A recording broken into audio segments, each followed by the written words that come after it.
In 1907, Britain and France embraced Russia. They used honey, in a triple alliance, Britain, France and Russia. And the honey that they used to trap Russia was that if we win the war that's coming with the Ottoman Empire, you will get Constantinople, which is what Russia wants. But they promised Russia one thing through the front door, and they took it back through the back door, like what they did to the Arabs. These are people with PhDs in deception. If they tell you that the sun is shining, don't believe them. Go outside and look up in the sky, see whether the sun is shining.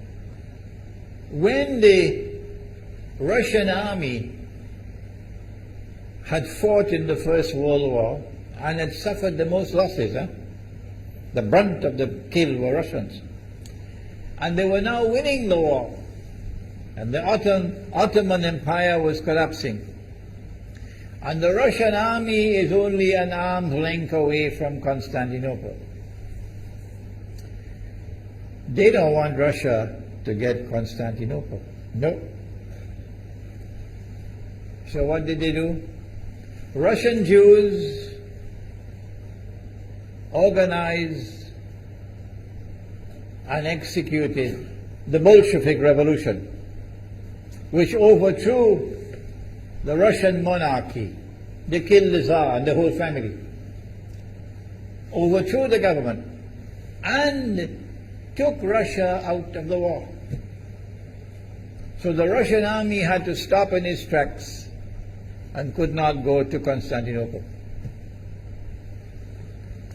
In other words, the Russian Jews stabbed Russia in the back. They did more than that. They brought communism. Communism is not Russian. These dum-dums don't understand that. Communism was created to destroy Russia. Why don't these dum-dums understand it? Communism is not Russian. Communism was created to destroy Russia, to destroy the Russian Orthodox Church. So they brought communism in the Soviet Union. And for the next 60, 70 years, this Zionist-created entity called the Soviet Union waged war on religion, waged war on the Russian Orthodox Church, killed the priests, closed down the monasteries and churches and so on. 60, 70 years. And then, when the appropriate time came and Israel came into being, it is this same Soviet Union which opened the doors for millions of Russian Jews to now migrate to Israel. If you go to Israel today, you might believe you're in Russia. So many people speaking Russian. These are the Russian Jews. And then the Soviet Union, 6 years after Israel came into being, did something strange and mysterious. Crimea is Russian territory. Crimea is a part of Russia. The Soviet Union decided to give Crimea as a gift to Ukraine. Why did they do that? The historians don't tell you. So let Imran tell you. They gave Crimea to Ukraine in order to stab Russia in the back one more time. Because if Russia loses Crimea, it will enhance Israel's security. The Russian Navy is based in Crimea, and there is a straight line from Crimea to Constantinople. To get out of the Black Sea and to get into the Mediterranean Sea, you got to pass through the Bosphorus. And the city of Constantinople is located right there on the Bosphorus. So they gave Crimea as a gift to Ukraine. They never bothered to consult the people of Crimea and get their consent. No. They never bothered to seek the permission of the Russian people. No. But Washington doesn't want to hear that. The foolish man who now sits in the White House of the United States, the foolish man who would like to pretend that he's a man of wisdom, he doesn't want to hear. But what are the rights of the Russian people? Were they not violated? Do they not have the right to correct Iran and recover the territory which was unjustly taken away from them on Israel's behalf? Obama doesn't want to hear that. It's inconvenient for them. But in this masjid, we will expose whether it's convenient to you or not. They did more than that. Not only did they give Crimea to Ukraine, but earlier on they gave eastern Ukraine. Eastern, part of it is now eastern Ukraine was Russian. It was Russian. And the Soviet Union gave it as a gift to Ukraine. Why is it being given to Ukraine? Answer is that when the proper moment comes, the same people who brought the Soviet Union into being now have a method by which they can cause it to collapse.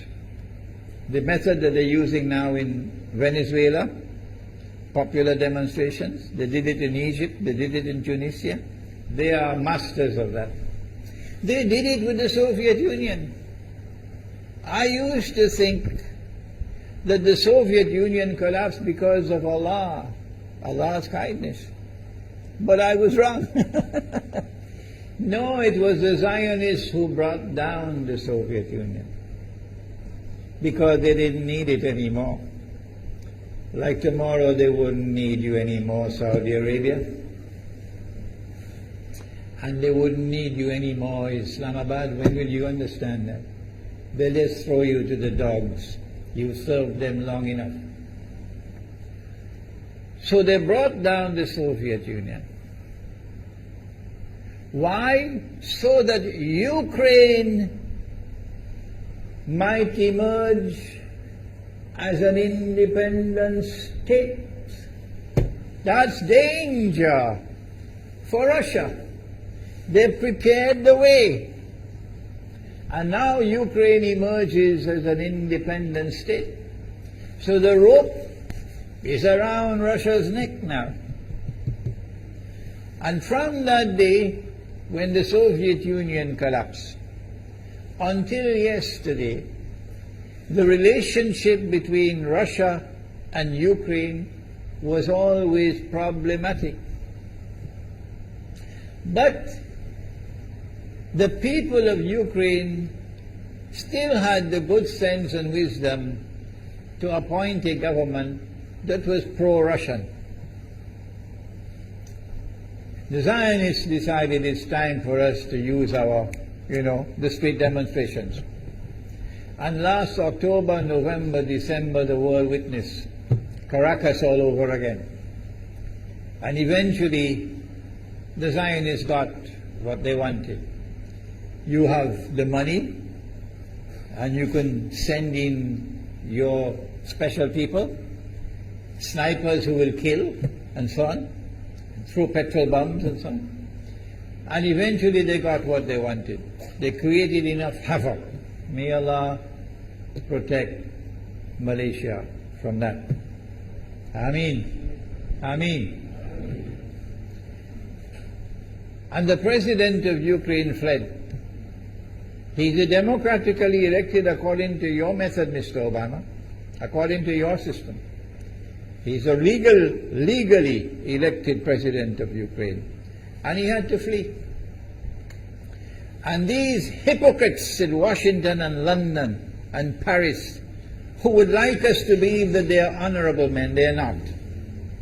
Instead of standing on the side of the legally appointed president and demanding the rule of law, they all showed their colors as hypocrites in immediately recognizing the new government in Ukraine. The new government in Ukraine is anti-Russian. That's what they wanted. That's why they brought down the Soviet Union, to bring in a Ukraine into being as an independent state, and then to eventually get an anti-Russian government in Ukraine. If by Allah's kindness Putin had not intervened and been so spectacularly successful, this is what the plan would have been. The new government in Ukraine would have joined NATO, and Russia could not stop it. And when the new government in Ukraine joined NATO, NATO will then send its armed forces into Ukraine. It could include nuclear weapons. Then Ukraine will pick a fight with Russia and decide that Russia must now vacate Crimea. Shut down your naval base. The rope is now tightened around your neck. Russia has to put its tail between its legs and withdraw its fleet, Black Sea Fleet, from Crimea. Russia is no longer a naval power. Crick crack, you finish, and Israel will celebrate. That was the master plan. But Allah planned, and Allah's plan was successful. And it is time for the Muslim world to recognize and to see, I cannot influence governments, so what can I do? Don't bother, you waste your time with governments. But the people can understand that this was Allah's plan. They planned, the enemy planned for so long, and at the last moment Allah intervened.